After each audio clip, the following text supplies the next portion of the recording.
Monstera adansoni yang di kalangan penggemar tanaman hias dikenal dengan nama janda bolong sedang sangat populer.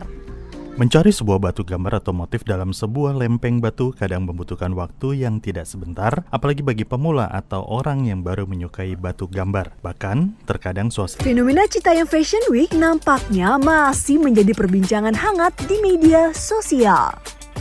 Kawasan stasiun MRT Duku Atas Sudirman, Jakarta Pusat ini belakangan diramaikan oleh sejumlah muda-mudi yang bergaya bak model papan atas dengan baju unik khas mereka.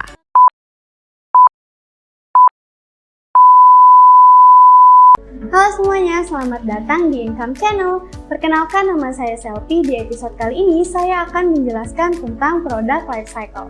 Sebelum kita lanjut videonya, jangan lupa untuk like, comment, share, and subscribe dulu ya Income Channel, biar kalian makin banyak pengetahuannya.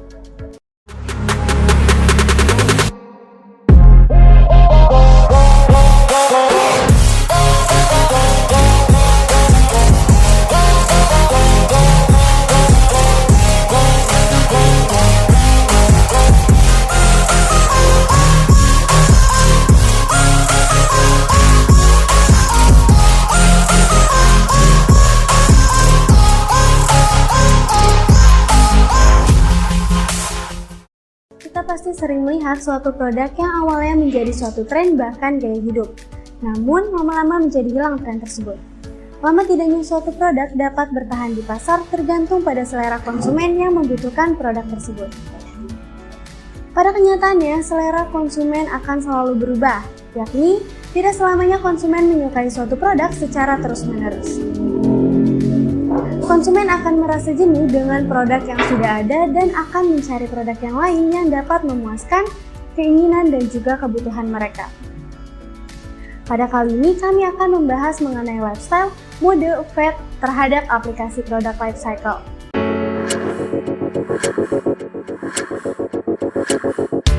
Yang pertama yaitu ada gaya hidup atau lifestyle. Gaya hidup adalah corak yang khusus, bisa berupa bentuk dan lain sebagainya. Gaya hidup bisa disebut seni yang dibudayakan oleh setiap orang. Menurut Kotler, gaya adalah cara pengungkapan yang mendasar dan khusus yang ada dalam suatu bidang manusia. Gaya hidup berkaitan erat dengan perkembangan zaman dan juga teknologi.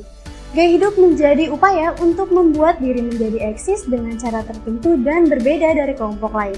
Contohnya ada tempat tinggal atau rumah dengan konsep tradisional, kolonial, industrial, atau bahkan konsep rumah lainnya. Yang kedua yaitu ada gaya pakaian, ada santai ataupun formal. Yang ketiga yaitu ada seni, ada abstrak, naturalis, dan juga realistik. Suatu gaya dapat bertahan selama beberapa generasi, bahkan cenderung berlangsung lama, serta ada periode muncul dan juga menghilangnya suatu keadaan. Gaya hidup bisa dilihat dari cara berpakaian, kebiasaan, dan lain-lain.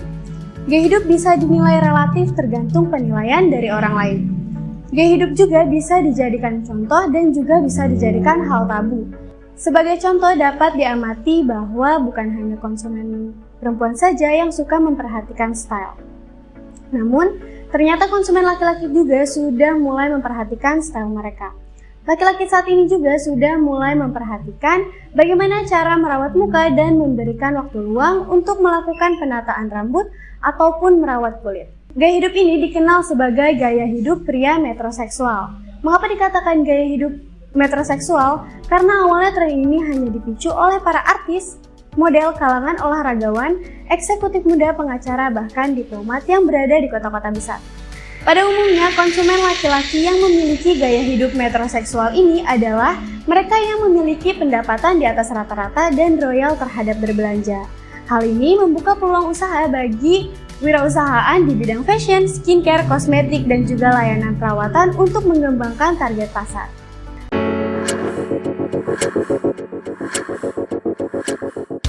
Penelitian yang dilakukan oleh Suci Dwi Pangestu dan Dr. Handes Sri Suryoko MSI melakukan penelitian dengan judul pengaruh gaya hidup atau lifestyle dan harga terhadap keputusan pembeli. Pelanggan yang menyukai kopi senang menghabiskan waktu berkumpul dan bersantai mungkin akan memutuskan untuk meminum kopi di kedai kopi. Perilaku tersebut didasari atas kebiasaan yang dilakukan yang menjadikan hal tersebut gaya hidup bagi masyarakat. Seorang pelanggan melakukan pembelian karena adanya beberapa motivasi tertentu. Salah satunya didasari atas motif hanya ingin atau meminum kopi. Yang kedua didasari rasa ingin memanjakan diri ketika menikmati kopi sehingga konsumen pergi ke kedai kopi. Menurut Moen dalam Suci dan Sri Suryoko menyebutkan bahwa gaya hidup mempengaruhi perilaku seseorang yang pada akhirnya menentukan pola konsumsi seseorang. Dalam penelitian ini, peneliti mengukur variabel gaya hidup dengan menggunakan 4 indikator. Yang pertama yaitu ada utilitarian virtues, indulgence, life luxuries, dan aspirational luxuries. Hasil penelitian mengenai gaya hidup diperoleh kesimpulan bahwa gaya hidup termaksud kategori cukup mewah dalam mendorong perilaku pelanggan. Sedangkan hasil analisis gaya hidup mempengaruhi terhadap keputusan pembelian.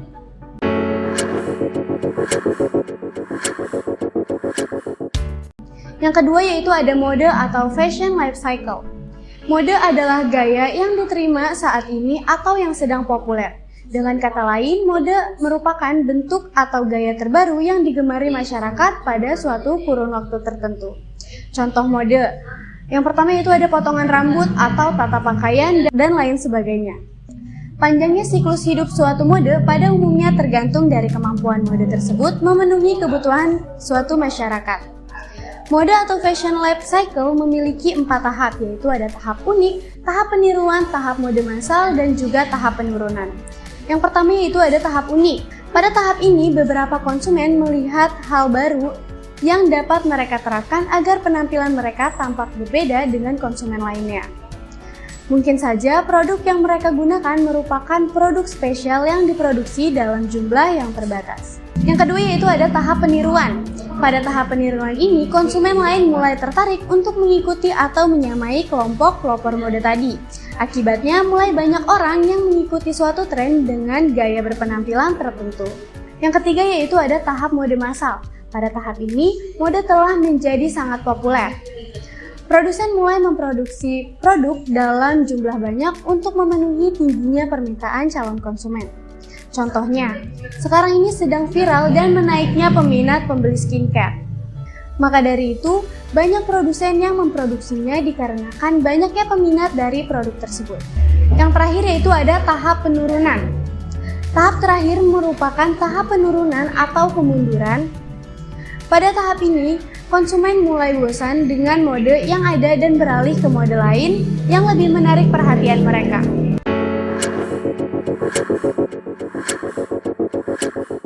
Yang selanjutnya yaitu ada fad atau keisengan. Fad adalah mode yang cepat dilihat oleh masyarakat, diadopsi dengan antusias besar, cepat mencapai puncak dan menurun dengan sangat cepat. Siklusnya pendek dan cenderung menarik pengikut terbatas, biasanya orang-orang yang senang mencari sensasi atau kehebohan. Fad dapat berupa salah satu bagian dari siklus hidup normal atau dapat menjadi seluruhan dari siklus hidup produk atau merek. Salah satu contoh produk fad yang pertama yaitu ada baju bergambar pisang. Pada saat itu sangat amat tren pada masanya. Bahkan, tidak hanya baju, ada juga celana, rok, kaos, bahkan sendal pun ada. Tidak berselang lama, keviralannya menurun dikarenakan ada suatu produk yang baru. Suatu fad tidak dapat bertahan lama karena fad akan selalu muncul fad yang baru. Namun secara normal, fad tidak dapat memenuhi kebutuhan dengan konstan. Agar produkmu tidak tenggelam karena adanya suatu yang baru, maka dari itu terus kembangkan dan cari inovasi terbaru agar produkmu tetap berkilau di kecah mata masyarakat.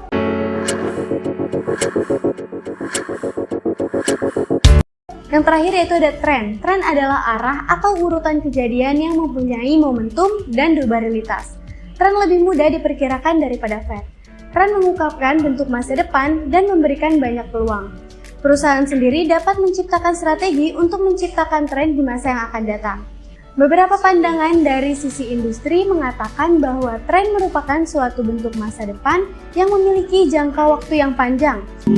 Dapat diobservasi antara lingkungan pasar maupun kegiatan konsumen dan konsisten terhadap indikator perubahan yang besar pada waktu yang sama.